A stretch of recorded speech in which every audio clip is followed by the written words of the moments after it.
All right, these are going to be my Game 6 recaps here for round 1. Let's get started. All right, for the Cavs and Magic Game 6, the Magic ended up winning 106 to 93. This is a really good game all throughout. The Magic did not shoot particularly good, only 39% from the field and 31% on threes. Still ended up winning this game. The Cavs shot 49% from the field, but only 25% on threes, as well as only 50% from the free throw line. The Magic made 17 more free throws this game than the Cleveland Cavaliers, which is a big reason why they ended up winning this game. Um, let's see, yeah, the Cavs had 23 fouls to the Magic's 15. So, if that happens again in Game 7, it's going to be very hard for the Cavs to win that game if they don't get to the line nearly as often as the Orlando Magic do. But even then, for the Cavs in this game, they were in it throughout the entirety, but it was all thanks to Donovan Mitchell, who had 50 points out of their 96. So over half of their points was coming just from Donovan Mitchell, and he was really efficient, shooting 22 of 36 in that time. Darius Garland was good, 21 points on 10 of 17 shooting. But other than that, nobody else really shot the ball well. Marcus Morris was 1 of 7. Evan Mobley was 1 of 5. Okoro was 2 of 5. Thompson's 1 for 3, and Niang is 1 for 5. So basically, besides Donovan Mitchell and Darius Garland, everyone else, shot the ball pretty poorly, which is, ultimately why they lost this game. If the Cavs want to win Game 7, they're going to need a lot more help out of their other guys, and hopefully they can have Jarrett Allen back in Game 7, who's currently listed as a game-time decision. So, that decision is going to be a pretty big factor going into the outcome of Game 7. But for the Magic, they had guys from contribute from everywhere. Paolo had 27 points, Jalen Suggs had 22, Franz Wagner had 26. So those guys were all doing pretty good. When you get some help from more than just two players, it's going to help you quite a bit. Yeah, Paolo, 27, 8, and 4 was probably the best player here for Orlando in this game. But going into a Game 7, you're looking like all teams currently have won at home. So that gives the Cavs a little bit of a lead there. Jarrett Allen, if he plays or not, is going to be a big factor. But then again, they won Game 5 without Jarrett Allen at home, and then they lost Game 6 without Jarrett Allen away. So, it might not make a huge difference, but it obviously would help the Cavs to be able to have Jarrett Allen available for Game 7. And then it's ultimately going to come down probably to free throws and three-point shooting during Game 7. I would assume, or I would pick the Cavs to win here in Game 7, with or without Jarrett Allen, but I wouldn't be too surprised if they were to lose this series in Game 7. Well, looking at the Knicks and Sixers Game 6, so the Knicks ended up winning 118 to 115 to close out this series. This was an amazing game. It was a fight throughout. New York started off up by like 21 points early in the first quarter. So after that, you kind of thought it was going to be a wash, but the Sixers made it close and actually took a 3-point lead going into halftime. So, they kind of put an end to that early run pretty quickly. Sixers in this game shot 44% from the field and 42% on threes. Knicks were 46% from the field and 45% on threes. So both teams were really efficient in this game. So basically it came down ultimately to the last couple minutes of this game. The Knicks prevailed. Jalen Brunson was amazing. Had 41 points and 12 assists in this game. Anunoby with 19. Hart had 16 and 14. Donte DiVincenzo put up 23 points on 5 and 9 from 3 with 2 steals and 3 blocks. He was amazing in this game. For the Sixers, Embiid was amazing as always, 39 and 13, but Tyrese Maxey was pretty underwhelming, especially coming off of his incredible Game 5 performance where he put up 46 points. He only had 17 in this game on 6 of 18 shooting and 1 of 6 on threes. I don't want to blame this loss on Tyrese Maxey, but he was definitely the worst efficiency scorer here for Philadelphia, and coming off of his previous games, definitely not be expecting that. Nick Batum stepped up in this game, 16 points, 5 of 7 shooting. Buddy Hield had 20 points on 6 of 10 shooting, and he has not had 20 points all series long. So He only had 2 points all series, and then he put up 20 points in this game. So that was interesting to see him magically just pop off in this game. But 6 of 9 on threes for him was really, really good. But ultimately, Jalen Brunson was too much to handle, putting up his 41 points and leading the Knicks to a second round matchup versus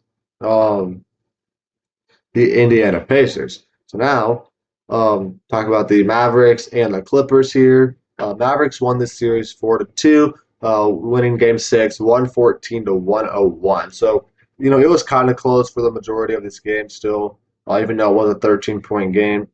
Um, it was like a tie. It was tied at halftime. So first half was really competitive. The Mavs pulled away in the third quarter, being up by 15 at the end of it. But still they were up by like 20 plus points at some point in that fourth quarter as well. So basically, after that third quarter, they kind of had this game under control completely. But the Clippers still put up a solid fight. And it was a little bit still disappointing. The Clippers missed Kawhi Leonard for the majority of the series, so you definitely could make an argument that it could have been a lot different if you were playing in all 6 games. But in this game, the Clippers did not shoot particularly well. 42% from the field is okay, but only 26% on threes compared to Dallas's 33% on threes and 48% from the field. Definitely a problem there for Clippers if you're only going to make 26% of your threes. It's not going to be a good recipe for success. They also did not hardly have their star players play great. Paul George had 18 points on 6 of 18 shooting. James Harden 16 points on 5 of 16 shooting. Norman Powell was probably the best player in this game with 20 points. Zubac was amazing as well with 17 and 11. But yeah, your star players, James Harden and Paul George, combined for 11 of 34 shooting, which is obviously not very good. Westbrook was also 2 for 7 off the bench. Only played 9 minutes in this game. But yeah, it definitely would be a lot different probably if Kawhi Leonard was playing in this series. But it's just a big what if. We don't really got to talk about too much. But Luka, looking at Dallas side of things, Luka was good, 28, 7, and 13. Still pretty inefficient. So throughout the whole series, Luka's been pretty inefficient. He's averaging 34 points a game. Or no, he's only averaging 30 points a game. Still pretty good. He was only averaging 30 points per game on 40% shooting and 24% on threes this series. That is not a good uh, look for Luka, only shooting 24% on threes throughout this entire series.